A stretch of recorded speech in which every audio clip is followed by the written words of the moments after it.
दूसरा अध्याय गुणवती की कथा। भगवान श्री कृष्ण ने कहा, हे देवी, गुणवती अपने पिता व पति को राक्षस के द्वारा मारे जाने का समाचार सुनकर बड़ी विलाप करने लगी। हे नाथ, हे पिता, मुझको त्याग कर आप कहाँ चले गए? मैं अकेली कन्या हूँ, अब मैं क्या करूँगी? अब मेरा भोजन और वस्त्र आदि की व्यवस्था कौन करेगा? घर में स्नेह पूर्वक मेरा पालन पोषण कौन करेगा? मैं कुछ भी नहीं कर सकती हूँ, अब मैं कहाँ जाऊँ? मेरा तो अब कोई ठिकाना भी नहीं रहा। इस तरह रोती बिलखती गुणवती पछाड़ खाकर पृथ्वी पर गिर पड़ती और मूर्छित हो जाती। बार बार वो यही कार्य उसके साथ होता। देर तक वह पृथ्वी पर पड़ी रहती। फिर जब होश में आई तो पूर्वतः अत्यंत करुण विलाप कर शोक सागर में फिर से डूब जाती। जब कुछ संभलती तो उसे ध्यान में आया कि उसे अपने पिता और पति की मृत्यु के पश्चात उनकी क्रिया करनी चाहिए, जिससे उनकी गति हो सके। अतः उसने अपने घर की सारी वस्तुएं बेच दी। उनके बेचने से जो पैसे उसे मिले उसने अपने पिता और पति का श्राद्ध आदि क्रिया की। फिर वह उसी नगर में रहती हुई भगवान विष्णु की भक्ति में आठों पहर लीन हो गई। उसने जन्म से लेकर के मृत्यु तक नियम पूर्वक सारी एकादशियों को व्रत की और कार्तिक के महीने में उपवास तथा व्रत किए। हे प्रिय, ये एकादशी और कार्तिक व्रत मुझको बड़े ही प्यारे हैं। मुक्ति, भक्ति, पुत्र तथा संपत्ति को देने वाले परम पवित्र है। जो मनुष्य कार्तिक मास में जब तुला राशि पर सूर्य आता है तो सवेरे उठकर स्नान करते, व्रत व उपासना करते, वह मुझे बहुत ही प्रिय है, क्योंकि यदि वह बड़े पापी भी हों तो भी स्नान और व्रत के प्रभाव से उनको मोक्ष की प्राप्ति हो जाती है।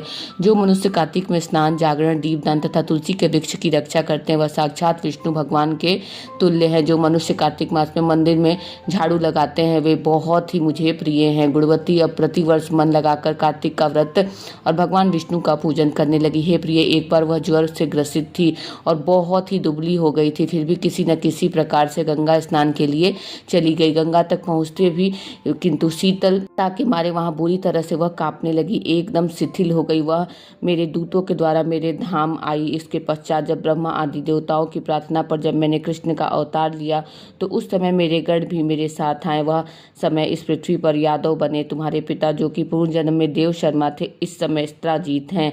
पूर्व जन्म में चंद्र शर्मा जो तुम्हारा पति था वह आकू है। और हे भामिनी, तुम ही वह गुणवती हो। यह कार्तिक व्रत का ही प्रताप है जिससे कि तुम मेरी अर्धांगी बनी। इस जन्म में तुम मेरी पत्नी बनी। पूर्व जन्म में तुमने मेरे मंदिर के द्वारे पर तुलसी का पौधा लगाया था। वह इस समय तुम्हारे महल के आंगन में कल्प वृक्ष के रूप में खड़ा है। तुमने जो उस जन्म में दीप दान किया था उसके कारण तुम्हारी देह सुंदर और तुम्हारे शरीर में शोभा है और घर में साक्षात लक्ष्मी निवास करती है। तुमने चूंकि पूर्व जन्म में अपने समस्त व्रतों का फल पति स्वरूप विष्णु को अर्पण कर दिया था, उसी के प्रभाव से तुम इस समय मेरी प्रिय भामिनी हुई हो। पूर्व जन्म में आजीवन में तुमने जो नियम से कार्तिक मास का व्रत किया था उसका यह प्रभाव है कि मेरा और तुम्हारा कभी भी वियोग नहीं होगा। इस प्रकार जो कोई कार्तिक मास में व्रत आदि करते वह मुझे अत्यंत ही प्रिय होते हैं। इस तरह से सत्यभामा भगवान श्री कृष्णचंद्र जी महाराज से अपने पूर्ण जन्म के पूर्ण का प्रभाव सुनकर के अति प्रसन्न होती है।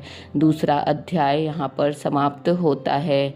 आप मेरे साथ बने रहिए ताकि मैं इसी तरीके से आपको कार्तिक माहात्म्य के बारे में बता सकूं। जय श्री कृष्ण आप सभी को।